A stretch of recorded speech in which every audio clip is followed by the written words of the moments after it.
Welcome to this week's Legislative Update. I'm Jim Baumgart. Your host and co-host with me is Nanette Bullabush of Elkhart Lake. Yes.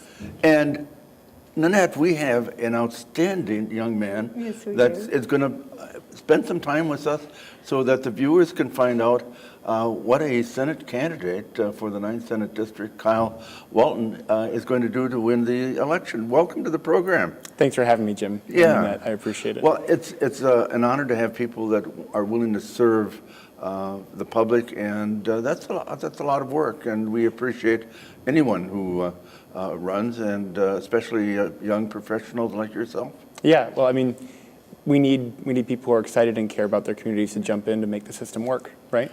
And we want to get away from the special interests that just sort of flood the place with funds. But anyway, I'm hoarding questions from Nanette here.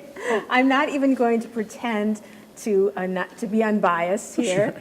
Sure. Here I am sitting in a room with a former state senator and possibly a future state senator. And I will be open and tell you, I've known you, you're a friend. I've known Kyle for almost exactly 2 years. Isn't that crazy? And the very first time I met you, I know you remember, I remember, you quoted from memory a poem, one of Homer's poems. I think it was the Odyssey. The Iliad, yeah. The Iliad. And you were making the point that this was part of your inspiration for politics. Yeah. If I remember. So yeah. Tell us about that. Yeah, absolutely. So I went to Marquette University, and I needed a language. And I had taken some German in high school, wasn't too crazy about it, and I was thinking about what did I want to study, and I saw that they had ancient Greek. And being kind of the nerdy guy that I am, I thought this would be great. And I fell in love with it. And in my fourth semester, we studied Homer quite extensively. And I think what was beautiful about that was Homer's epics detail there's certainly a lot of pieces in there that are troubling the role of women and others, but what it also does is it shows an ability of democracy, and that sense of individuals stepping up and taking action and taking responsibility. And there's a sensitivity and a humanity to it that still resonates, almost 3,000 years later. So you were recently elected to the school board. Yes. An overwhelming win. It was very exciting. So why are you running for state senate now? Yeah. What's driving you to do this? Absolutely. And originally I thought I wasn't going to run this year. I had pretty firm I wasn't going to do this. And a number of people in January started approaching me and saying, you're going to jump in for state senate, right? And I said, no, this is just kind of not my time. I'm 25 years old, did a good job at Acuity. Things are going well in the school board. I'll kind of wait my time. And then a good friend of mine just looked me right in the face one day and said, are you positive you won't regret this if you don't run? And I said, no, I think that I have something to offer, and there's certainly a number of issues that trouble me right now, and I think that it would be worth doing. He said, well, then you have to have a different conversation, right? And so talk with your family, talk with some community stakeholders, and see if you're a candidate that people want to run and if it's viable for you. And when I sat down and I really thought about this, why would I kind of put my life on hold and jump in and run right now? It comes down to the fact that Wisconsin hasn't done enough to support working families. The more people that I meet throughout this community, the more I find working second and third jobs, and just to make ends meet. And that's because wages have stagnated in Wisconsin, right? Median wages adjusted for inflation right now are lower than they were under Jim Doyle. People are working just as long or perhaps even longer for less money. And so I go back to my experience. Shortly after my parents split, there were a few years where my mom worked 3 jobs just to raise me and my siblings. And so that's an experience I never want any child to have to go through. But what we've seen in Wisconsin is that, again, as I put, stagnating wages, we've decimated public education, right? I think the assault on Wisconsin's middle class started in the classroom in 2011. We've eliminated over 100 teaching positions just in the Sheboygan Area School District and had to close a school due to the loss of revenue.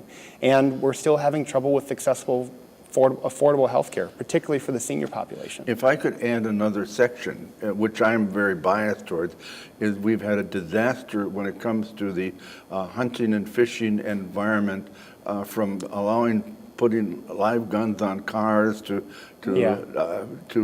not taking care of chronic waste disease and jeopardizing $1 billion industry, a whole range of things, wetlands and right.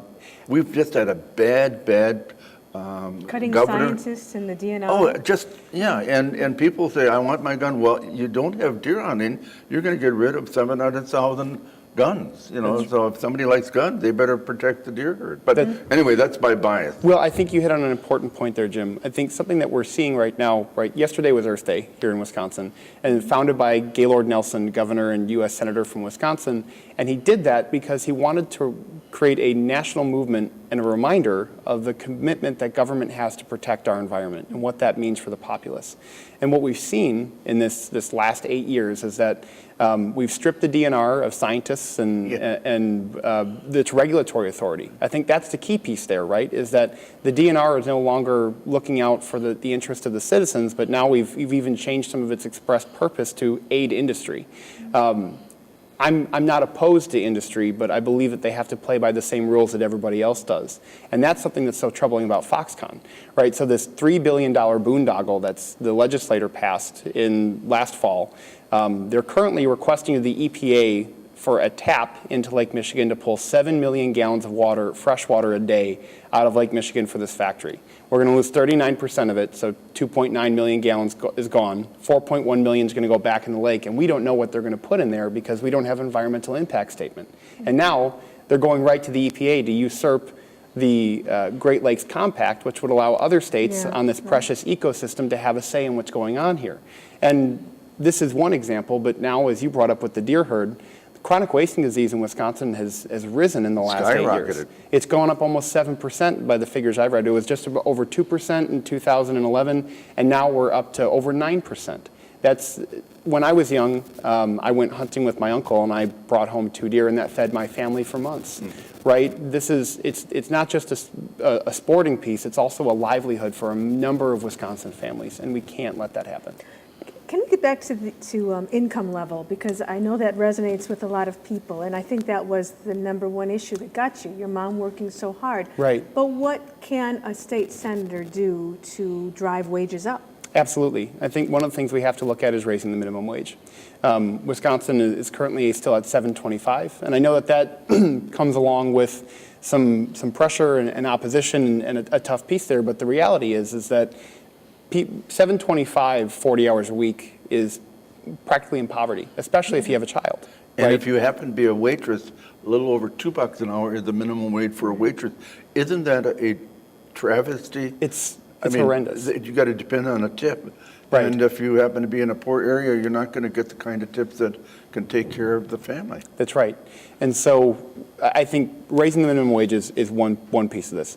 I think the other thing that we have to look at is what are we doing to incentivize and grow Wisconsin businesses that actually invest in their workers, right, and provide that. What we've seen over the last several years is that a lot of Wisconsin companies are leaving the state, and that has been replaced with lower wage labor. And this is something that's actually brought up in stark detail in the United Way's ALICE report. Yes, I've read that, yes. Yeah, the Asset Limited Income Constricted and Employed. These individuals, over 40% of the population in Wisconsin is either in poverty or doesn't make enough to cover the cost of living for their family. Right, it went into real in-depth about not just, you can't just measure on one measurement, you have to look at the deeper, how much it costs to actually have an apartment and pay the gas bill and the water bill and garbage, all that collective, and all the fees for your kids in schools. It is hard to make a living, and Sheboygan was not the worst, but it's not the best by any means. By the ALICE report, we're at 40% of ALICE, either poverty or not making enough to meet the average cost of living. And that's a stark number, right? When you look at 4 in 10 households aren't making enough to cover the cost of living. Wow. And I have family members who are affected by that as well, right? I think another piece that we haven't examined in Wisconsin, and we need to, is childcare, right? The cost of childcare is obscene.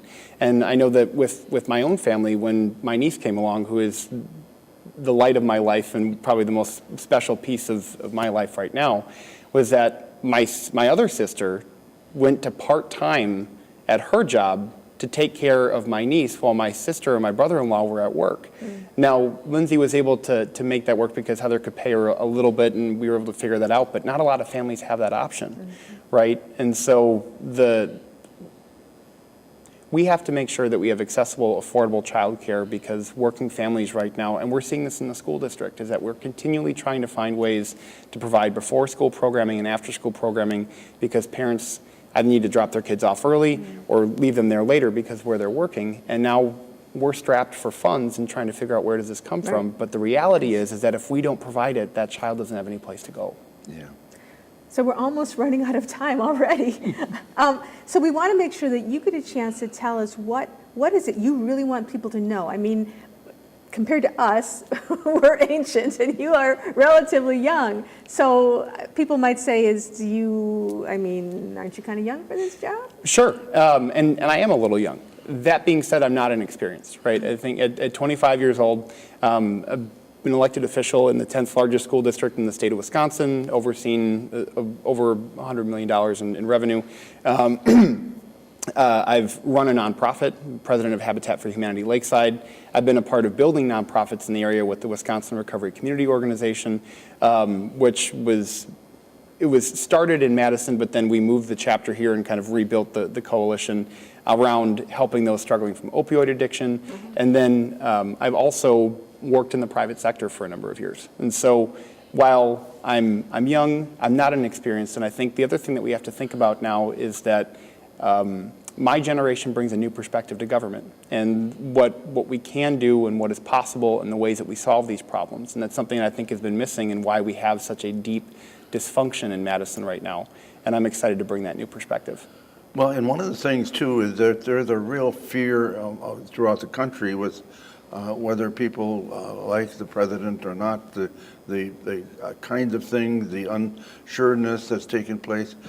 People are starting to worry, and they want to get back to something that's more solid, more and not influence-based or money-based on elections. They want people that think for themselves and are willing to vote for the people and not to take away the power from the local units of government. I completely agree. And one of the things that people aren't aware of is that since 2011, the legislature has passed 182 bills that restrict or eliminate authority from local officials, and 80% of those were passed without a single Democratic vote. So we've had a real consolidation of power at the state level by a party, the Republican Party, which has often been the party of touting local control, but now they have single control, and they're taking away the ability for us to levy referenda, the ability for municipalities of government to collectively bargain with their employees, the ability for counties and others to set tax levies, right?